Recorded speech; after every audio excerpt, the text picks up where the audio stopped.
যার জন্য কীর্তন শুনতে এলেন তিনি দোল পূর্ণিমার দিনে এসেছেন। তিনি কে?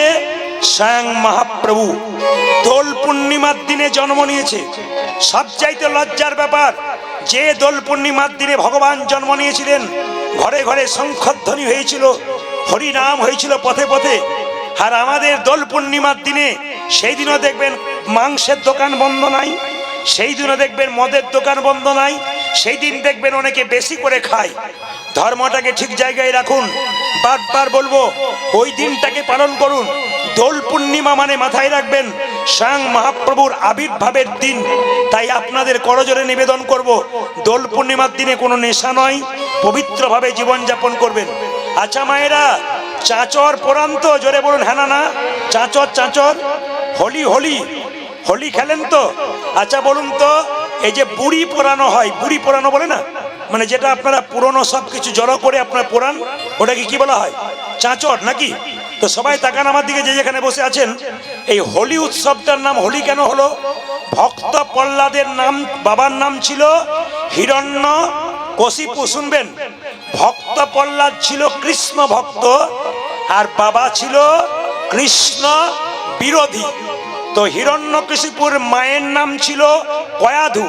কয়াধুর কিন্তু ভক্তি ছিল বলেই তো কৃষ্ণ ভক্ত সন্তান জন্ম দিয়েছিল। কিন্তু বাবা হিরণ্যকশিপু ছিল কৃষ্ণের বিরোধী।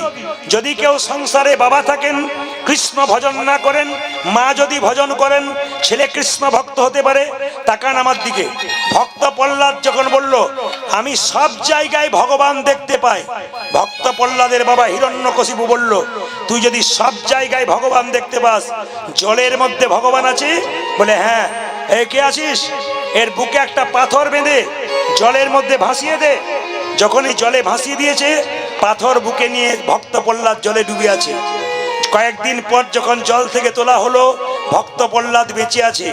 বলল হ্যাঁ রে, তুই বাঁচলি কি করে? বাবা ওটা তো পাথর নয়, তুমি যখন বুকে বাঁধলে আমি ভগবানের নাম করছিলাম, ওই পাথরটা শুলের মতো হালকা হয়ে গেল। তার মানে কি? মুকং করতি বাচালং পঙ্গু লঙ্ঘয়তে গিরিম জাত কৃপা তম হাম বন্দে পরমানন্দ মাধবম। ভগবানের কৃপা হলে খোঁড়া পাহাড় ডিঙ্গতে পারে। ভগবানের কৃপা হলে মায়েরা অন্ধ চোখে দেখতে পারে, যদি ভগবানের কৃপা হয়। ভক্ত প্রহ্লাদকে মারবার জন্যে তার বাবা, তার মা কয়াধুর হাতে একটা বিষের নাড়ু দিল, তোমার ছেলেকে দিয়ে দাও। কয়াধু মা হয়ে ছেলের হাতে যখন বিষের নাড়ুটা তুলতে যাবে, কেঁদে কেঁদে বলছে বাবা, জগতের কেউ আমাকে মা বলবে না, রাক্ষসী বলবে, আমি মা হয়ে সন্তানের হাতে কি করে বিষের নাড়ু তুলে দেবো? তখন ভক্ত প্রহ্লাদ বলছিল মা তুমি আমাকে বিষের নাড়ুটা দাও, নাম করতে করতে বিষ অমৃত হয়ে যাবে, আমার কিছু হবে না। কোনো কিছুতে যখন ভক্ত প্রহ্লাদকে মারতে পারলো না, আমার দিকে তাকাবেন, তখন ভক্ত প্রহ্লাদে একটা পিসি ছিল, হিরণ্যকশিপুর বোন, তার নাম হোলিকা। যে হোলি আপনারা খেলেন তার নাম হোলিকা। তার একটা বর ছিল, সে কিন্তু আগুনে কোনোদিন পুড়বে না, সে আগুনে পুড়বে না। হিরণ্যকশিপু বলল হোলিকা, প্রহ্লাদকে কোলে নিয়ে আগুনে ঢুকে যা, তুই বেরিয়ে যাবি, প্রহ্লাদ পুড়ে ছাই হয়ে যাবে। কিন্তু বাবা যতই আপনি বর পান, ভালো কাজ করুন, যদি ভক্তের বিরুদ্ধে কিছু করেন, কোনো বর আপনার কাজে লাগবে না, উল্টো ফল হবে। হোলিকা যখন ভক্ত প্রহ্লাদকে নিয়ে আগুনে প্রবেশ করলো, হোলিকা পুড়ে ছাই হয়ে গেল, ভক্ত প্রহ্লাদ বেঁচে গেল। মায়েরা, ওই হোলিকা পুড়েছিল বলেই হোলি নাম হয়েছিল সেই দিন, এবং হোলিকা দাহন করা সেদিন প্রত্যেকটা মানুষের কর্তব্য। শুধু তাই নয়, এই সময় গাছের পাতা ঝরে যায়, সেই পাতা ময়লা জিনিস একসঙ্গে পুড়িয়ে দেওয়া হয়। এটা সামাজিক কাজও বটে, সমাজকে পরিচ্ছন্নতা বটে। তাই দোল পূর্ণিমা, হোলি উৎসব আপনার শান্তি শৃঙ্খলাভাবে পালন করুন, ভগবানের ভজনা করুন, সেদিন নাম কীর্তনে মেতে থাকুন, আপনার জীবন নিতাই গৌর হরি বল বলে সুন্দর হয়ে যাবে। আচ্ছা বাবা, এতজন কীর্তন শুনছেন, হিন্দুদের যে উৎসবের পেছনে যাত্রা লেখা আছে, সেই উৎসবে ভগবান মন্দিরে থাকে না, বাইরে বেরিয়ে আসে। যে উৎসবের পেছনে যাত্রা লেখা থাকে, দেখবেন রাস যাত্রা, ভগবান মন্দিরে থাকে না, ব্রজগোপীদের সঙ্গে নৃত্য করার জন্য বাইরে বেরিয়ে আসে। জোরে বলুন হ্যাঁ না না। দেখবেন আপনারা দোল যাত্রা, ভগবান মন্দিরে থাকে না, রং খেলার জন্য ব্রজগোপীদের সঙ্গে বেরিয়ে আসে যাত্রা, দোল যাত্রা রং খেলার জন্য। 3, রথযাত্রা, জগন্নাথ মন্দিরে যান, সেদিন জগন্নাথ মন্দিরে থাকে না, রথ থেকে বেরিয়ে আসে। কেন? মন্দির থেকে বেরিয়ে আসে ভক্তকে দেখা দেওয়ার জন্যে, এর নাম রথযাত্রা। আবার দেখবেন মায়েরা, ঝুলন যাত্রা, ভগবান দেখবেন দোল খাওয়ার জন্যে সে বেরিয়ে আসে সখীদের সঙ্গে। কেন? সেদিন ঝুলন যাত্রা করব বলে। তবে বলে রাখি, দোল যাত্রার সময় একটা কথা, কিছু মনে করবেন না, আমাদের রং খেলা দরকার, ভাগ মাখা দরকার, কিন্তু সেই দিন দেখবেন আপনারা ওই মারতে মারতে মারতে মারতে কাদা ছোড়াছুরি হয়ে যায়। অপরাধ নেবেন না, বারবার বলবো, কাদা ছোড়াছুরি করবেন না। এই দিনে দেখবেন মদের দোকান বন্ধ নাই, সেই দিন দেখবেন অনেকে বেশি করে খায়। ধর্মটাকে ঠিক জায়গায় রাখুন, বারবার বলবো। তবে মদ যারা খায় কিছু মনে করবেন না, দেখবেন আলু বেগুনের দাম বেড়েছে বলে, তেলের দাম বেড়েছে বলে ধর্মঘট রাস্তাতে হয়, কিন্তু মদের দাম এতবারে কোনো ধর্মঘট নাই, দিব্যি চালু থাকে। আর করোনা চলছে, মানুষ ঘর থেকে বেরোতে পারছে না, আর মদের দোকানে লাইন দিয়ে লোক শেষ হতে পারছে। তাহলে লক্ষ্য করুন আমরা কত মদের পাওয়ার, বুঝতে পারছেন তো? তবে মদ যারা খায় তাদের 3টে লাভ হয়। এবারও মনে মনে ভাবছে, যাক এতক্ষণে প্রদীপ বাবু আমারও হয়ে বলেছি, আগে শুনে নিক যে 3টে লাভ কি হয়। প্রথম লাভ কি? যে মদ খায় তার বাড়িতে চোর ঢোকে না। দ্বিতীয় লাভ কি? যে মদ খায় তাকে কুকুরে কামড়ায় না। আর তৃতীয় লাভ কি? যে মদ খায় সে বুড়ো হয় না, চিরকাল এরকম থাকে। মদ খেলে চোর ঢোকে না কেন? মদ খেতে খেতে লাংস, কিডনি, লিভার নষ্ট হয়ে যায়। এমন কাশি শুরু হয় সন্ধ্যাবেলায়, শুরু হয় চোর ঢুকতে গিয়ে ভাবে বেটা জেগে আছে রে, ঢোকার দরকার নাই, এই জন্য চোর ঢোকে না। আর 2 নম্বর কি? কুকুরে কামড়ায় না কেন? দেখবেন মদ খেতে খেতে দুর্বল হয়ে যায়, চলতে পারে না, তো লাঠি হাতে নিয়ে যায়, কুকুর লাঠি দেখলেই পালিয়ে যায়। আর দেখবেন যারা পান মাতাল হয় তারা নর্দমার পাশে শুয়ে থাকে, আর কুকুরগুলো নর্দমার পাশে শুয়ে থাকে। কুকুরগুলো ভাবে আমার প্রতিবেশী বটে, কামড়ানোর দরকার, এই জন্য কামড়ায় না। আর বুড়ো হবে না কেন? বুড়ো হবার চান্স পাবে না, তার আগে বলো হরি বলো হরি, যেটা বল রাধা রানী কি, শ্যাম সুন্দর কি, ভগবান শ্রীকৃষ্ণ কি। আপনার চমকে যাবেন।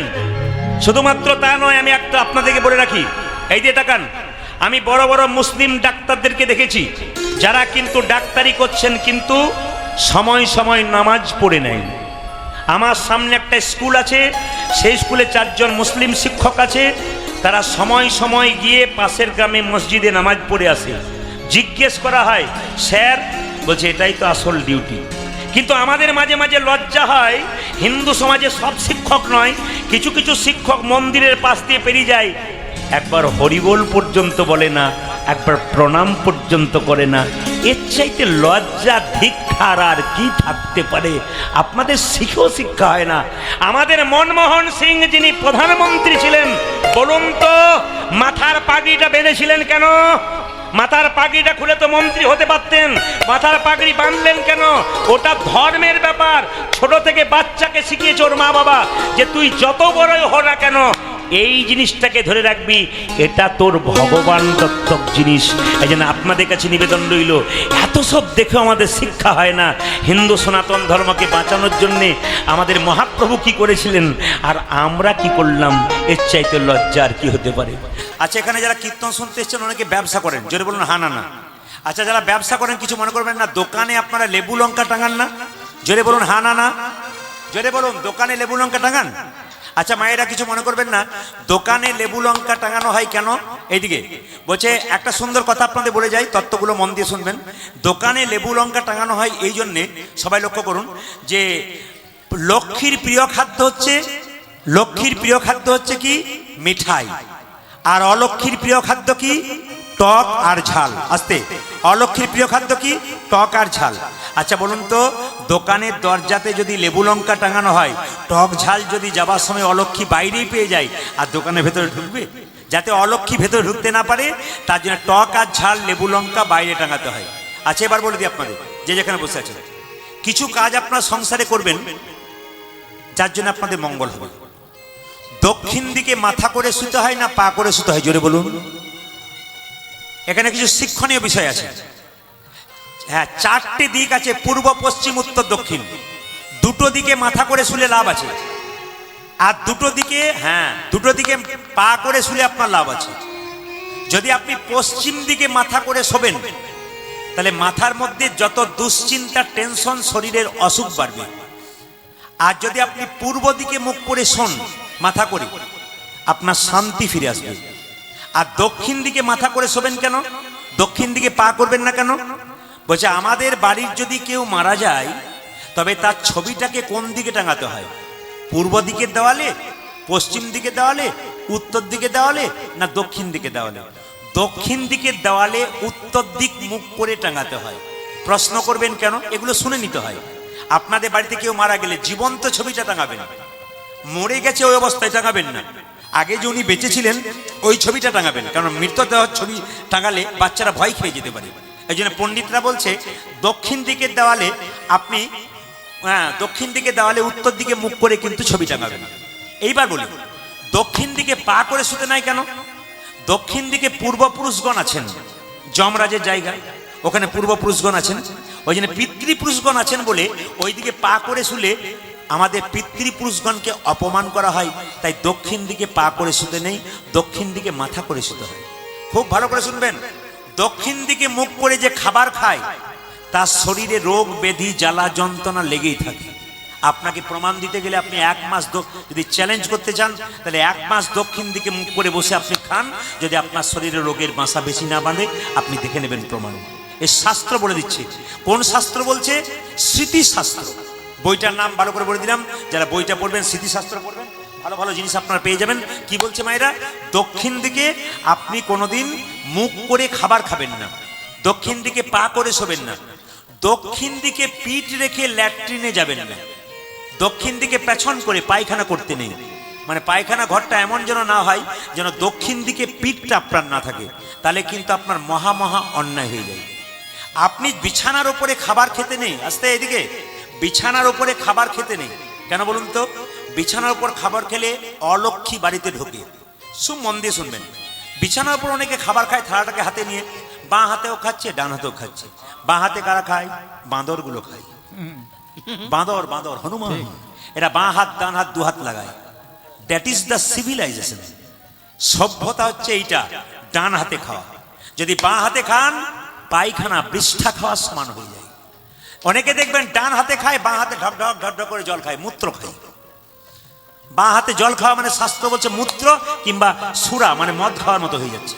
না না, মাথা হাসি নয়, এগুলো স্মৃতিশাস্ত্র বলেছে, এগুলো সংসারে মানতে হয়। আজকে আমরা মানছি না, আগেকার পূর্বপুরুষরা মানতো।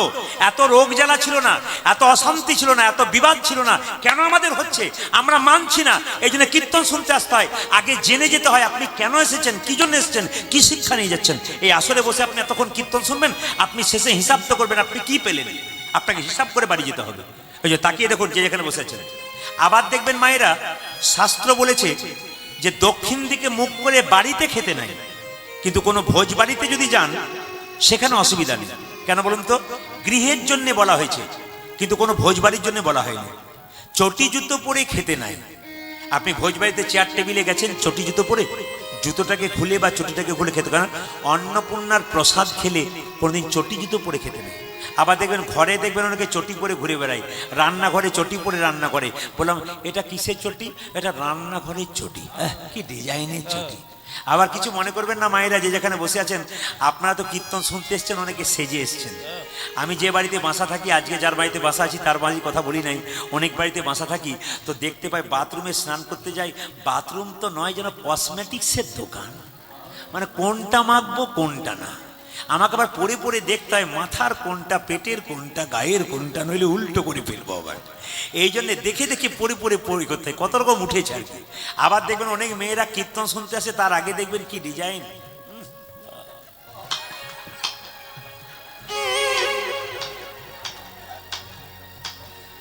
আবার দেখবেন কালো শরীর, কালো শরীর দেখবেন পাউডার ঘষছে। লক্ষ্মী নারায়ণকে বলছে স্বামী, বলে কি তোমার রংটা পছন্দ হলো না তোমার দেওয়া, আবার চুনকাম করছে। নারায়ণ বলছে যতই চুনকাম করুক, ধুয়ে দিলে ওই রংটা এবার বেরোবে। আসলে লোক ঠকানোর জন্য যাচ্ছে আর কি। কালো রং যদি সাদা পাউডার করে, ও তো লোক ঠকাতে যাচ্ছে। কেন বলুন তো? যাতে আমার নজর দেয় আর কি, লোক ঠকাতে যাচ্ছে। তা কিছু মনে করবে না, যে যেখানে বসে আছেন মায়েরা, আমি কথাগুলো মজা দেবার জন্য বলছি, কিন্তু শিক্ষা আছে। এইবার ওরা কি আজকালকার যুগে নীতিশাস্ত্র বলছে আর স্মৃতিশাস্ত্র বলছে নগ্ন অবস্থায় কোনোদিন থাকতে নাই। আপনি স্নান করতে যাবেন, কাপড় রাখবেন শরীরে। আপনি শুয়ে থাকবেন, তাও কাপড় রাখবেন। স্মৃতিশাস্ত্র বলছে নগ্ন অবস্থায় খোলা শরীরে কোনোদিন থাকতে নাই। মহাপাপের ভাগী হতে হয়। তার যে সন্তান হয়, ওই সন্তান দুষ্ট সন্তান হয়, বদমাইশ সন্তান হয়। কেন? নগ্ন অবস্থায় কোনো মা বা বাবা যদি স্নান করে, কোনো পুরুষ যদি নগ্ন অবস্থায় শুয়ে থাকে, কোনো নারী যদি থাকে, তাহলে শাস্ত্র পরিষ্কার করে বলল এ খুব খারাপ, মহা অন্যায়ের পথে যেতে হয়। তবে এখন তো কিছু মনে করবেন না, ফেসবুকে অনেকে যত খাটো পোশাক পরে দিতে পারছে, ফলোয়ার তো তার বেশি হচ্ছে, যত খাটো পোশাক পরছে। তবে একটা কথা মায়েরা, কিছু মনে করবেন না, এদিকে তাকান, একবার মন দিয়ে শুনবেন, আমাকে ঠান্ডা মাথায় বলতে দিন। আচ্ছা বলুন তো, এই যুগে যদি কোনো মেয়ে বা ছেলে খাটো পোশাক পরার পর, ছোট ছোট খাটো পোশাক পরে যদি ফেসবুকে ছেড়ে দেয়, তাহলে ভগবান বলছে এ যুগে তোর পোশাক পরার ইচ্ছা নাই মনে হয়, পরের জন্মে তোকে আর পোশাক দেবো না, কুকুর বানিয়ে ছেড়ে দেবো, তোকে আর পোশাক পরতে হবে না। এইদিকে তাকান মায়েরা, শাঁখ চিরুনি জানেন? শাঁখ চিরুনি কারা? আসতে, শাঁখ চিরুনি নাম শুনেছেন? শাঁখ চিরুনি কারা? আমার দিকে তাকান। শাঁখ চিরুনি কারা? শাঁখ চিরুনি কারা? শাঁখ চিরুনি কারা? মন দিয়ে শুনবেন। কালো শরীরে ময়দা মেখে ফর্সা করে যারা, আবার দেখবেন মাথার কাপড় খুলে, মাথার কাপড় খুলে চুলটাকে বব কাটিং করে ছেলেদের পোশাক পরে রাস্তায় যারা ঘুরে বেড়ায়, পরের জন্মে তারা শাঁখ চিরুনি হয়ে জন্ম নেয়। অনেকে মনে মনে ভাবছে যে তাহলে শাঁখ চিরুনি আর হবার দরকার নাই, ওরকম করবো না। আবার ভরু ছাট করে, আবার দেখবেন বম্ভদত্তি কারা? বম্ভদত্তি কারা? এইদিকে বম্ভদত্তি কারা? শাঁখ চিরুনি স্বামীর নাম বম্ভদত্তি। এবার মায়েরা মনে হচ্ছে আমাদেরকে দিচ্ছেন, ওদেরকে দিন। ওদের দেখেন কেমন হিম্মত দেখছেন, দিন দিন দিন। আচ্ছা বম্ভদত্তি কারা? এইদিকে তাকান, এইদিকে তাকান। বম্ভদত্তি তারা হরিনাম ছাড়া, এইদিকে তাকান, বম্ভদত্তি কারা? যারা জীবনে হরিনাম ছাড়া, হরিনাম ছাড়া চুল কালার করে যারা, আস্তে দাঁড়াও দাঁড়াও, চুল কালার করে যারা, এমন জিন্স প্যান্ট পরে যে প্যান্টে 25 জায়গায় ফাটা থাকে, আবার দেখবেন হানি সিং কাট করে যারা, পরের জন্মে বম্ভদত্তি হয়ে জন্ম নেই তারা। বাবা রে, এখন কত কত আনন্দের ব্যাপার। দেখবেন স্যুট প্যান্ট পরেছে, তার আবার 25 জায়গায় ফাটা। আবার দেখবেন চুল কাটতে যায়, তখন আবার ছেলে যাচ্ছে বাবা যাচ্ছে, দুজনে বলছে ভান্ডারিকে, দাদা হানি সিং কাট করে দিন। মানে হানি সিং কাট মানে কি বলুন তো? ওপরটা একটু থাকবে, ধারটা চাঁচা থাকবে।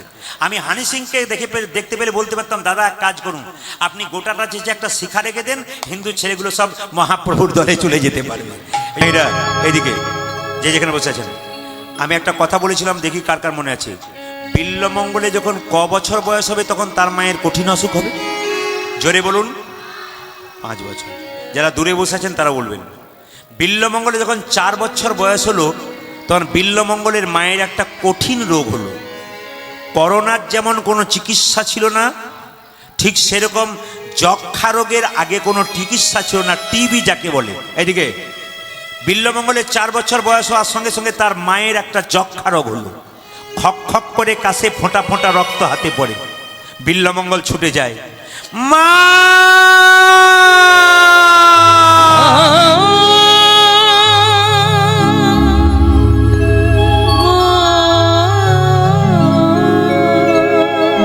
বিল্বমঙ্গল মা মা বলে যখন ছুটে গেল, বিল্বমঙ্গলের মা চিৎকার করে বলল, দূর হয়ে যা হতচ্ছাড়া।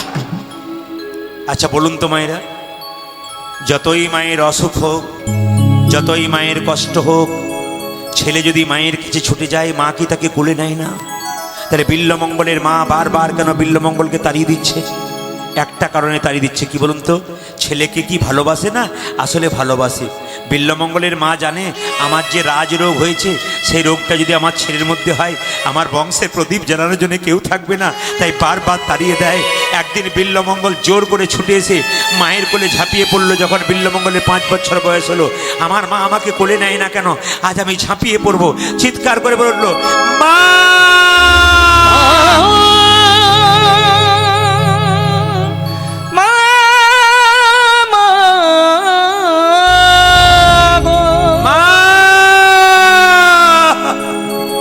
মায়ের কোলে যখন ঝাঁপিয়ে পড়েছে, মায়ের মুখ থেকে এক ফোঁটা রক্ত বিল্বমঙ্গলের হাতে পড়েছে। বিল্বমঙ্গল জিজ্ঞেস করলো, মা, তোমার মুখ থেকে এক ফোঁটা রক্ত আমার হাতে পড়লো, ওটা কেন? বিল্বমঙ্গলের মা বলল, বাবা, এটা পরপারে যাবার নিমন্ত্রণ পত্র। ছেলে বুঝতে পারলো না মানেটা কি। জিজ্ঞেস করলো, মা, তুমি কি বলতে চাইছো? খোকা, আমি আর বেশি দিন বাঁচবো না বাবা, তোকে ছেড়ে আমি চলে যাব। মা, তুমি কোথায় যাবে? আমি এমন এক জায়গায় চলে যাব, পৃথিবীর কেউ আমায় ধরে রাখতে পারবে না। ছোট্ট ছেলেটা বলে উঠলো, মা, আমি তোমার সঙ্গেও যাব। মা তখন মুখে আঙুল দিয়ে বলল, চুপ কর হতচ্ছাড়া, তুই কেন যাবি? আমি চলে যাব তার জন্য। বিল্বমঙ্গলের মা মারা গেল। যখনই মারা গেল, বিল্বমঙ্গল কাঁদছে। পাড়া প্রতিবেশীর মেয়েরা বলছে, খোকা, কাঁদিস না, মা মরে গেছে, কাঁদবো না, মা বলবো কাকে? পাড়ার মেয়েরা বলে উঠলো, আমাকে মা বলবি? কে বলল আমাকে মা বলবি? ও তো দুদিনের মা। আসল মা চলে গেলে কি আর নকল মাকে মা বলা যায়? যে যেখানে কীর্তন শুনছেন, আগে হোক পেছনে হোক, অনেক কম বয়সের ছেলেরা কীর্তন শুনছে, অনেক কম বয়সের মেয়েরা কীর্তন শুনছে, দাদা ভাইরা শুনছে। আপনি কৃষ্ণকে পুজো করলেন কিনা ওইদিকে তাকাবো না, আপনি দেবদেবীর মন্দিরে গেলেন কিনা ওইদিকে তাকাবো না। বাড়িতে দুটো জীবন্ত দেবদেবী আছে, তাকে যদি ভজন না করতে পারেন, তবে আপনার কৃষ্ণ পুজো করে কোনো লাভ নাই, দেবদেবীকে ডেকেও কোনো লাভ নাই। যে যেখানে বসে আছেন মন দিয়ে শুনবেন, বাড়ির বাবা মাকে যদি সেবা করতে না পারলেন, তবে আপনার কৃষ্ণ পুজো করে কোনো লাভ হবে না। এই যে দেখবেন আপনারা ওই শ্রাবণ মাসে ছেলেরা সব 100 কিলোমিটার 50 কিলোমিটার হেঁটে হেঁটে কাঁধে বাঁক নিয়ে জল ঢালতে যায় না? এইদিকে কাঁধে বাঁক নিয়ে জল ঢালতে যায় না? সেই ছেলেকে প্রশ্ন করবেন তো, 100 কিলোমিটার হেঁটে হেঁটে বাবা শিবলিঙ্গে জল ঢালতে যাচ্ছে, আর নিজের বাবা গরমে এসে বসে আছে, কুয়ো থেকে 1 বালতি জল তার মাথায় দিতে পারছে না। বলুন, 100 কিলোমিটার হেঁটে জল দিয়ে কি তার লাভ হবে? বলুন। আবার দেখবেন অনেকে সেন্ট মেখে পুজোর থালাতে নানা রকম সামগ্রী নিয়ে গিয়ে মন্দিরে যায়। বলবেন তো, বাবা মা খাবার জন্যে কাঁদছে আর দামি দামি ফল কিনে দেবতার মন্দিরে নিয়ে যাচ্ছেন, সত্যি কি ভগবান গ্রহণ করবে? মায়ের মতো আপন কেউ না,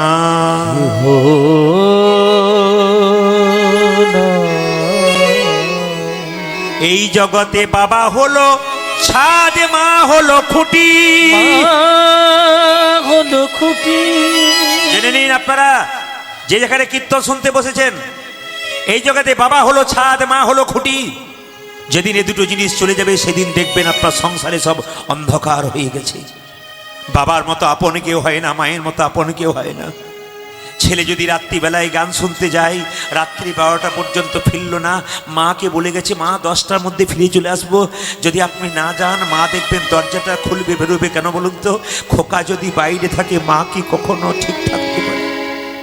ছেলে বাইরে রোজগার করতে গেছে, সবাই ভাবছে টাকা আনবে, গাড়ি করব, বাড়ি করব। একজন কিন্তু বিপদ চিন্তা করছে, সম্পদ নয়। এতদিন ছেলেটা বাইরে গেল, কিছু বিপদ হলো না তো? সময় মতো খাচ্ছে তো? একমাত্র চিন্তা ভাবনা করে মা। এই মাকে যে কাঁদায়, সংসারে তার কোনোদিন উপকার হয় না। বিল্বমঙ্গল আছাড় খেয়ে পড়ল মায়ের বুকে, চিৎকার করে বলল, মা তুমি সব চাইতে আপন। কাঁদতে কাঁদতে মায়ের বুকে পড়ে বলল, মা তুমি যে মা সবে থেকে আপন, মা তুমি তুমি যে মা তুমি যে মা সব থেকে আপন মা, তুমি যে মা সব থেকে আপন। তুমি আকাশ তুমি বাতাস, তুমি আকাশ তুমি বাতাস, তুমি আকাশ তুমি বাতাস, তুমি যে ভুবন, তুমি যে মা সব থেকে আপন মা, তুমি যে মা সব থেকে আপন। আমাকে জন্ম দিলে কত না ব্যথা, 10 মাস 10 দিন গর্ভেতে লুকায়, আমাকে জন্ম দিলে কত না ব্যথা, 10 মাস 10 দিন গর্ভেতে লুকায়। আমাকে জন্ম দিলে কত না ব্যথা, 10 মাস 10 দিন গর্ভেতে লুকাই, ওগো আমাকে জন্ম দিলে কত না ব্যথা, 10 মাস 10 দিন গর্ভেতে লুকায়।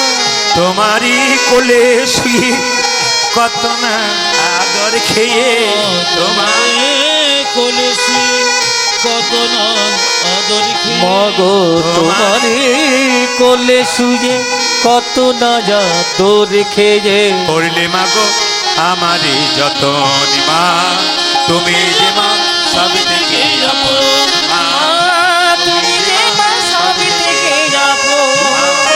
তুমি যে মা সব থেকে আপন মা, তুমি যে মা সব থেকে আপন মা, তুমি যে মা সব থেকে আপন মা, তুমি যে মা সব থেকে আপন মা, তুমি যে মা সব থেকে আপন মা, তুমি যে মা সব থেকে আপন মা, তুমি যে মা সব থেকে আপন মা। আচ্ছা বলুন তো, ছেলের বাবা যদি মারা যায় মা টেনে হিঁচড়ে মানুষ করে, না মা মারা গেলে বাবা টেনে হিঁচড়ে মানুষ করে? কোনটা বলুন, জোরে বলুন। ছেলের যদি বাবা মারা যায় মা দেখবেন টেনে হিঁচড়ে মানুষ করে, আর মা যদি মারা যায় তাহলে বাবা ছেলেকে মানুষ করতে খুব কষ্ট পায়, প্রমাণ। এতে বাবাদের দোষ নেই। এখানে অনেকে আছে যার স্ত্রী মারা গেছে, বাচ্চা ছেলে আছে, আপনি মানুষ করতে পারছেন না, দোষ নেই। শিবশঙ্কর বাবার নাম, কার বাবার নাম? শিবশঙ্কর, বিল্লমঙ্গলে। তো শিবশঙ্কর যখন বিল্লমঙ্গলকে শাসন করতে যায়, পাড়ার লোকে বলে, ও ঠাকুর তোমার লজ্জা করে না? বলে কেন? তোমার ছেলেটা মা মারা গেল, তুমি শাস্তি দিচ্ছ, তোমার লজ্জা করে না? তুমি মারছো, আচ্ছা পাষাণ লোক তুমি। পাছে লোকে কিছু বলে, তার জন্য বাবারা ছেলেকে শাসন করতে পারে না। কিন্তু ছেলে যদি বাবা মারা যায় মা যদি শাসন করে, লোকে বলে ঠিক করছে, ভালো করছে। মা কত কষ্ট করে পড়াশোনা করাচ্ছে, আর ছেলেটা খালি বদমাইশি করে বেড়াচ্ছে, ঠিক করছে, ভালো করছে। মায়েদের সাপোর্ট করে, বাবাদের করে না, এই জন্যে ছেলে মানুষ হয় না। বিল্লমঙ্গলকে কি করলো মায়েরা? আপনারা সবাই লক্ষ্য করুন। আপনাদের ছোট ছোট বাচ্চাগুলো ব্যাচ পড়ে কীর্তন শুনছে, আপনার বাচ্চা নিয়ে কীর্তন শুনছেন। এই বাচ্চা মানুষ করে একটা কৌশল বলেছে রামকৃষ্ণদেব। বাচ্চা ছেলের মন কচি মাছের মতো, বাচ্চা ছেলের মন কচি মাছের মতো, যেদিকে বাঁকাবেন সেদিকে বাঁকবে, মাছ মোটা হলে আর বাঁকবে না। এদিকে শিক্ষা যদি দেবেন ছোট থেকে দেবেন। যেমন আমি প্রায় জায়গায় কীর্তন করতে যাই, অনেক বাড়িতে ঢুকলেই বাচ্চা ছেলে কোলে থাকে আর বলে, বাবা কে এসছে দেখো, জয় নিতাই করে দাও, জয় নিতাই করে দাও। কেন বলুন তো? বাচ্চা থেকে জয় নিতাই বলতে শেখাবেন। বিল্লমঙ্গল আস্তে আস্তে 20 বছর বয়স হয়ে গেল, পাড়ার অসৎ ছেলের সঙ্গে মেলামেশা করলো। একদিন কতগুলো ছেলে বললো, বিল্ল কি দেখতে যাবি? বলে কোথায়? ওই দেখ কৃষ্ণবেন্না নদীর ওপারে পতিতালয় আছে, ওকে একটা সুন্দরী মেয়ে এসেছে রে, তার নাম চিন্তামণি, বয়স কত জানি 16 বছর, তোর তো 20 বছর, ও 16 বছর বয়স, একবার দেখলে হয় না? মায়েরা, এখানে বিল্লমঙ্গল পরিবর্তন হয়ে গেল। বিল্লমঙ্গলের সঙ্গে যখন বন্ধুরা দেখতে গেল, হঠাৎ বিল্লমঙ্গল চিন্তাকে দেখার সঙ্গে সঙ্গে চিন্তামণির সঙ্গে বিল্লমঙ্গলের প্রেম হয়ে গেল।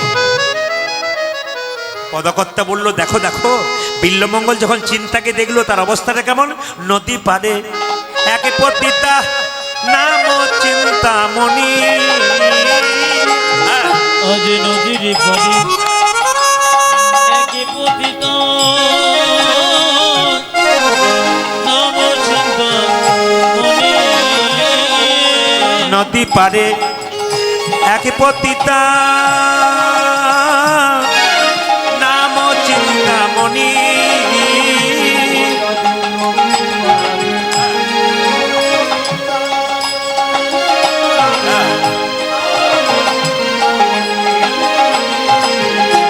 তাহাতে আসক্ত ব্রাহ্মণ দিবস রজনী। তাহাতে আসক্ত ব্রাহ্মণ দিবস রজনী। ও যে তাহাতে আসক্ত ব্রাহ্মণ দিবস রজনী। তাহাতে আসক্ত ব্রাহ্মণ দিবস রজনী। চিন্তামণি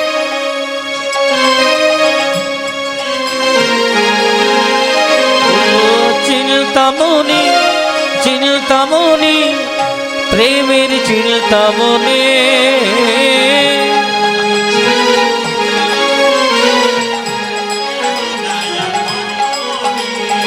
আজ তুমি সরজ জগতে কেহ নয়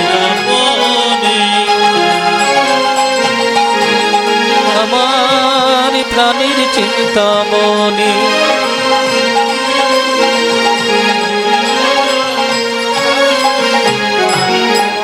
ও মায়েরা এই দিয়ে তাকাবেন সবাই।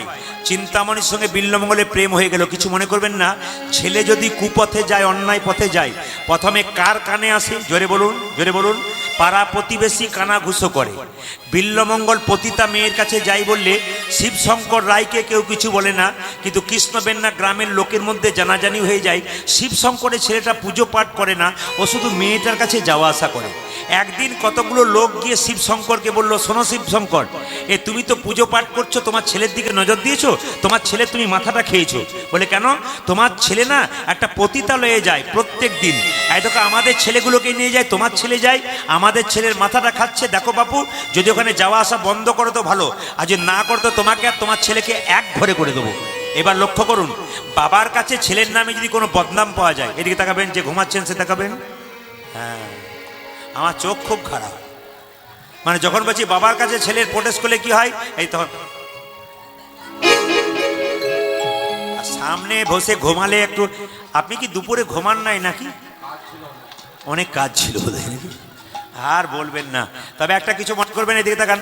মায়েদের একটা সুবিধা কি বলুন তো, বাবাদের নাই। দেখবেন মায়েরা খুব চালাক, যাদের ঘুম আসে, আমি তো দেখতে পাচ্ছি, যাদের ঘুম আসে দেখবেন, তোমার প্রাণের চিন্তামণি, তোমার প্রাণের চিন্তা। পাশের মেয়েটা তখন বলছে, দিদি তুমি ঘুমোচ্ছ? বলে ঘুমোয় নাই, ধ্যান করে করে শুনি। বলে এমন ধ্যান করো না যে লম্বা হয়ে পড়ে যাবে, তখন তুলে নিয়ে যেতে হবে। আর যে ঘুমোচ্ছিল সে মনে মনে ভাবছে, ও তাহলে এ খালি শুধু আমার দিকেই তাকাচ্ছে রে। কিন্তু যিনি যিনি মাস্টার মশাই, তিনি তো ফাঁকিবাজ ছেলের দিকেই তাকাবে। তারপর আপনি ফার্স্ট বেঞ্চে বসছেন, ধরা তো আপনি প্রথমেই পড়বেন, লাস্ট বেঞ্চে না হয় পড়বে, আমার সামনে কিন্তু ধরা পড়তে হবে। তবে সবাই লক্ষ্য করুন, যে যেখানে ছিলেন, যখনই বাবার কাছে গেল, বাবা তখন চিৎকার করে বলল, বিল্ল বাবা এদিকে আয়। কি তুই নাকি পতিতা মেয়েটার কাছে যাস? চুপ করে আছিস কেন বল? বাবা আমার বয়স হয়ে গেল, আমি পুজো পাঠ করি, এরপর তোকে দায়িত্ব নিতে হবে, তুই পুজো পাঠ কর, তুই ব্রাহ্মণের ছেলে, গায়ত্রী মন্ত্র জপ কর, তুই পতিতা মেয়েটার কাছে যাস না। বলুন তো বিল্লমঙ্গলে তখন কত বয়স হয়েছে? জোরে বলুন তো, কত বয়স বললাম? হ্যাঁ, এই যে মন দিয়ে কীর্তন শুনছেন তাদের ধন্যবাদ।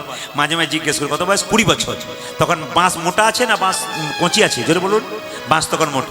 এক কানে বললো, এক কানে শুনলো, এক কানে চলে গেল, এক কানে বেরিয়ে চলে গেল। বিল্লমঙ্গলে বাবা একদিন মারা গেল। আচ্ছা বাবা, কিছু মনে করবেন না, আপনাদের এখানে অনেক ব্রাহ্মণ আছে, অপরাধ নেবেন না। ব্রাহ্মণদের কেউ মারা গেলে কদিনে কাজ হয়? আচ্ছা, শূদ্রদের মারা গেলে কদিনে কাজ হয়? আচ্ছা বলুন তো, আমাদের ধর্মের আদি পিতাকে আর আদিমাতাকে, আমরা যে হিন্দু সনাতন ধর্মের মানুষ, আমাদের বাবাকে আর আমাদের মাকে কেউ বলতে পারবেন? কেউ যদি জিজ্ঞেস করে কোন অন্য জাতের মানুষ যে তোমাদের ধর্মের বাবাকে আর ধর্মের মাকে, হিন্দু সনাতন ধর্মের তোমাদের বাবা মাকে, আপনারা বলবেন ঈশ্বর। তা বললে হবে না কিন্তু। কেন বলুন তো? আপনি বাবা মায়ের নাম জানবেন না, আর হাজার হাজার খাবার খাবেন, হাজার হাজার জায়গায় ঘুরবেন, বাবা মায়ের নাম। আমাদের আদি হচ্ছে, মাতা হচ্ছে শতরূপা, আর আদি পিতা হচ্ছে মনু। মনু থেকে আমাদের জন্ম, শতরূপা আমাদের মা। তা আপনাদের কাছে নিবেদন রইল, যে যেখানে বসে আছেন, একই মায়ের যদি 4টে ছেলে হয়, তাহলে মা বাবা যদি মারা যায়, তাহলে 4টে ছেলের কি 4 রকম শ্রাদ্ধ করা হয়? জোরে বলুন। ব্রাহ্মণ, ক্ষত্রিয়, শূদ্র, বৈশ্য 4 রকম রয়েছে আমরা। তাহলে ব্রাহ্মণদের 10 দিনে হলো, আর আমাদের কেন 30 দিনে হলো? এখনকার জন্য নয়, তখনকার সমাজের উচ্চ শ্রেণীর মানুষগুলো নিম্ন শ্রেণীর মানুষগুলোকে শোষণ করার চেষ্টা করেছে বলে এই অবস্থা দাঁড়িয়েছে। আমি বলি নাই, পণ্ডিত বলছে, এটা আমার কথা নয়। কিন্তু লক্ষ্য করুন মায়েরা, ব্রাহ্মণদের 10 দিন অসহ্য হয়ে গেল। কার? বিল্বমঙ্গলের বাবা মারা গেল। কিছু মনে করবেন না, একজন হাত তুলে বলুন তো, মারা গেলে আমরা দেহটা মারা যায় আমাদের, না আত্মাটা মারা যায়? জোরে বলুন। দেহটা মারা যায়। যাক, আপনারা এত জানেন, আমি যদি জানতাম তাহলে ওনাকে বলতাম যে আর আমাকে বায়না করার দরকার হবে না। আপনারা এত জানেন, আর বলবেন না, কিছু মনে করবেন না, যতজন কীর্তন শুনতে এসছেন, শুধু এইখানে নয়, প্রতি জায়গাতে এসে খালি কি বলে বলুন তো, প্রদীপ বাবু আপনার না শুনলে আমার ঘুম হয় না, দিন নাই রাত নাই শুনছি। আবার এসে দেন এই একটি গন্ডগোল, কি বলুন তো, কেউ এটা যেন না করেন। আমাকে বাসায় দেখা করতে যাচ্ছে, ভালো আছেন, একটি প্রণাম করব, এইবার বের করি, একটি তুলব, মানে এই যন্ত্রণাতে আমি মরে গেলাম, বুঝলেন। যদি প্রণাম করে যাই তা বাঁচা হয়, একটি তুলি, একটা নিয়ে 25টা, একটা নিয়ে 25টা, একবার সাইডে, একবার মাঝে, একবার পাশে, কত রকম করে ডিজাইন করে চলে যাচ্ছে। তো সবার কাছে নিবেদন রইল, না না, এ যন্ত্রণা ভোগ করতে হয়, এটা যন্ত্রণা, এটা আপনাদের ভালোবাসা। আপনারা খুব ভালোবাসেন বলে এটা তো গোবিন্দের কাছে পাও না, এটা তো সবার ক্ষেত্রে হয় না। এটা আমি পেয়েছি আপনাদের চরণাশ্রিত হয়ে, আপনাদের আশীর্বাদ নিয়ে। এই জন্য আপনারা আশীর্বাদ করবেন। কারণ কেন বলুন তো, আমি তো ইংরেজিতে MA করেছিলাম বর্ধমান থেকে, আমি তো BEd করেছিলাম। 7 জন, 4 জন মেয়ে, 3 জন ছেলে, তার মধ্যে 2 জন ছেলে চাকরি করছে, আর 3 জন মেয়ে, কেউ প্রফেসর, কেউ কলেজের প্রফেসর, কেউ মাস্টার হয়ে বসে আছে। তারা এখন ফোন করে করে আমাকে বলে, প্রদীপ তুই কি করলি? প্রথম যখন কীর্তন শিখতাম, প্রদীপ তুই কি করলি? বলে কেন? তুই তো সরকারি চাকরি নিলাম, আমরা সরকারি চাকরি নিলাম। তোরা তো সরকারি চাকর হলি, আমি এমন জন্য চাকর হলাম যার জন্যে সমস্ত ভক্তের চরণ ধুলি আমি লাভ করতে পারলাম। এই জন্য আপনাদের চরণ ধুলি লাভ করতে পেরেছি এই চাকর হয়ে। এখন তারা আমাকে ফোন করে করে বলে, এখন যা ইউটিউবে দেখছি তাতে মনে হচ্ছে আমরা তো 1 ঘন্টার ক্লাস করি, আর তুই 3 ঘন্টার ক্লাস করিস। আমার তো মনে হয় পরের জন্মে আশীর্বাদ করে যেন কীর্তনীয় হয়ে জন্ম নিতে পারি। আপনাদের কাছে নিবেদন হলো, এইটাই হচ্ছে পরম পুরুষের কৃপা, গোবিন্দের কৃপা। আমার দিকে তাকাবেন, বিল্বমঙ্গলের বাবা মারা গেল, মারা গেলে আমাদের দেহ মারা যায়, আত্মা মারা যায় না। মায়েরা কিছু মনে করবেন না, মানুষ মারা গেলে স্বর্গে যাচ্ছে না নরকে যাচ্ছে, কি করে বুঝবেন? যখন বালিন্দ্র গ্রামে কেউ মারা গেল, বলহরি বলে শ্মশান ঘাটে নিয়ে যাচ্ছে, মৃত্যুর সময় তার মুখ যদি বিকৃত হয়ে যায়, বিভৎস হয়ে যায়, জানবেন উনি যাচ্ছেন নরকে। আর আপনার মৃত্যুর পর যদি আপনার মুখটা মনে হচ্ছে ঘুমাচ্ছে, ঘুমানো ভাব, তাহলে জানবেন আপনি স্বর্গে যাচ্ছেন। মৃত্যুর পর, এই যে দেখান, মৃত্যুর পর কেউ যদি বলে, আহার এ লোকটা খুব ভালো ছিল গো, কৃষ্ণ ভক্ত ছিল, মারা গেল, জানবেন ইনি স্বর্গে গেলেন। আর আপনার মৃত্যুর পর যদি কেউ বলে, লোকটা খুব দুষ্ট ছিল, মরে গেল, ভালো হলো, তাহলে আপনি নরকে গেলেন। তবে অনেকে প্রশ্ন করে আমাকে, প্রদীপ বাবু ভালো মানুষগুলো আগে মারা যায় কেন? উত্তরটা দিন, আমি আজকে আসল উত্তর দিয়ে যাবো। দেখবেন ভালো মানুষ যারা হয় সমাজে, তারা আগে মারা যায়, দুষ্ট বদমাইশ মানুষগুলো পরে মারা যায়। কেন বলুন তো? গাছে যে ফুলটা সুন্দর করে ফোটে সেটা গোবিন্দ সেবায় লাগে, না পোকা লাগা ফুলটা গোবিন্দ সেবায় লাগে? জোরে বলুন। যে ফুলটা সুন্দর করে ফুটে আছে সেটাই গোবিন্দ। আরে বাবা, ভালো মানুষ যারা ভালো কর্ম করেছে, গোবিন্দ তো তাদের পুজোর জন্যে প্রথম সেই ফুলটাকে গ্রহণ করতে পারে। এই জন্য আমি আপনাদেরকে বলি, একজন কৃষ্ণ ভক্ত যদি 10 বছর বেঁচে থাকে তাতে লাভ আছে। কেন? 100টা কৃষ্ণ ভক্ত তৈরি করে দিয়ে যায়। একটা অভক্ত যদি 100 বছর বাঁচে তাতে দোষ আছে। কেন? সে 1000টা অভক্ত তৈরি করে দিয়ে চলে যায়। আপনারা কৃষ্ণ ভক্ত হন, যতদিন বাঁচবেন কৃষ্ণ ভক্ত তৈরি করে দিয়ে যান। আমরা হিন্দু সনাতন ধর্মের মানুষ, আমরা কোথাও ভয়ে বলতে পারি না হিন্দু, আর কিছুদিন পর যখন যাবে তখন হিন্দু বলে বলতে পারবেন না, ভয় খাবেন আপনি। আপনি হিন্দু সনাতন ধর্মের মানুষ, জোর করে বলতে পারবেন। কেন? যদি সনাতন ধর্মকে ভালোবাসতে পারেন। একটা কথা বলে দিই, অনেকগুলো ভক্ত হয়েছে বলে হিন্দু সনাতন ধর্ম বেঁচে আছে তা নয়। ইটের উপরে ইট সাজালে পাঁজা তৈরি হয়, কিন্তু ইটের দেওয়াল তৈরি হয় না। ইট আর ইটের ফাঁকে যদি মশলা দেওয়া হয় তবে কিন্তু দেওয়াল তৈরি হয়। অনেকগুলো ভক্ত কীর্তন শুনলে কৃষ্ণ ভক্ত হওয়া যায় না। একজন ভক্তকে যদি আলিঙ্গন করে জয় নিতাই বলতে না পারে, তবে নিতাই গৌর হরি বল বলে হিন্দু সনাতন ধর্মের প্রেমের বিস্তার হয় না। আপনাদের একটু সুন্দর কথা বলে যাই, কেউ যদি মারা যায়, শ্রীমদ্ ভাগবত বলল আমাদের শরীরে 9টা ছিদ্র আছে। আস্তে, আমাদের শরীরে 9টা ছিদ্র কি কি? দুটো কানের ছিদ্র, 2, দুটো চোখের ছিদ্র, 4, দুটো নাকের ছিদ্র, 6, একটা মুখের ছিদ্র, 7, নিচের দিকে দুটো পায়ু উপস্থ, 8, 9। 9। তাহলে দেখুন শ্রীমদ্ ভাগবত গীতা বলল যে এই 9টা ছিদ্র দিয়ে যদি কারো প্রাণ বেরোয় তাহলে তিনি স্বর্গে গেলেন, আর যদি নিচের দিকে কারো প্রাণ বেরোয় ইনি নরকে গেলেন। প্রশ্ন করবেন, প্রদীপ বাবু আমাদের যে 9টা ছিদ্র আছে তার মধ্যে 7টা ছিদ্রতে প্রাণ গেলে আপনি বলছেন আমরা স্বর্গে যাব, কি করে বুঝবো যে 7টা ছিদ্র দিয়ে প্রাণ গেছে? আমি বুঝিয়ে দিচ্ছি। যেমন কেউ মরে যাবার সময় দেখবেন হা করে মরে, তার মানে কি মুখ দিয়ে প্রাণ গেছে। কেউ মরে যাবার সময় যেমন তাকিয়ে তাকিয়ে মরে, অনেকে বলে না বাবা লোকটা মরে নাই গো, যেন তাকাচ্ছে, চোখ দিয়ে প্রাণ গেল। কেউ মরে যাবার সময় দেখবেন কানের ফুটো মোটা হয়ে যায়, কেউ মরে যাবার সময় দেখবেন নাকের ফুটো মোটা হয়ে যায়। এই জন্য আপনাদের কাছে নিবেদন রইল, এই 9টা ছিদ্রের মধ্যে যদি কারো প্রাণ যায় উনি স্বর্গে গেলেন। আর পায়ুপস্থ মানে কি? পায়খানা প্রস্রাবদ্বার। যদি কেউ মৃত্যুর সময় পায়খানা প্রস্রাব করে দেয়, 100% গ্যারান্টি দিচ্ছে শ্রীমদ্ ভাগবত গীতা, আপনি একবারে সোজা নরকে যাচ্ছেন। অনেকে মৃত্যুর সময় দেখবেন ভয়ে থর করে কাঁপে। তার মানে কাঁপা মানে কি? কাঁপা মানে কি? আপনি যত কাঁপছেন তত আপনি ভয় খাচ্ছেন, যমরাজ আপনাকে ভয় খাওয়াচ্ছে।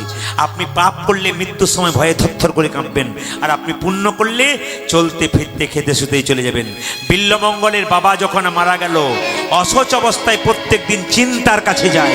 মায়েরা, ওই চিন্তা পতিতা মেয়েটি একদিন বিল্লমঙ্গলকে বলল, ঠাকুর তোমার লজ্জা করে না? তুমি না ব্রাহ্মণের সন্তান, লোকে তোমাকে কি বলবে? তুমি অসচ অবস্থায় পতিতালয়ে আসছো। আমি পতিতাবৃত্তি করি না ঠিক কথা, কিন্তু পতিতালয়ে বাস করি, তুমি কেন আমার কাছে ছুটে আসো? ফিরে যাও ঠাকুর, ফিরে যাও, লোকে তোমায় বলবে কি? তুমি যদি না ফিরে যাও আমি বিষ খেয়ে আত্মহত্যা করে দেব। বিল্লমঙ্গল চিন্তার কথাই বলল, চিন্তা তুমি যদি মরে যাও আমার আপন বলতে কেউ নাই। ছোটবেলায় আমার মা মারা গেছে, এখন আমার বাবা মারা গেল, এখন লোকে যা বলুক তুমি ছাড়া আমার কেউ নাই। তুমি যদি মরে যাও আমার আর কেউ নাই। বিল্লমঙ্গল চিন্তার হাত দুটোকে ধরে বলল, তুমি চিন্তামণি প্রেমের রমণী, তুমি চিন্তামণি প্রেমের রমণী, তুমি চিন্তামণি প্রেমের রমণী, তুমি চিন্তা, তুমি হও পিতৃ মাতৃ, তুমি চিন্তামণি প্রেমের রমণী, তুমি হও পিতৃ মাতৃ। সন্ধ্যা যাজন তোমারি ভজন, তোমারি ভজন, সন্ধ্যা যাজন তোমারি ভজন, তুমি বেদ মাতা গায়ত্রী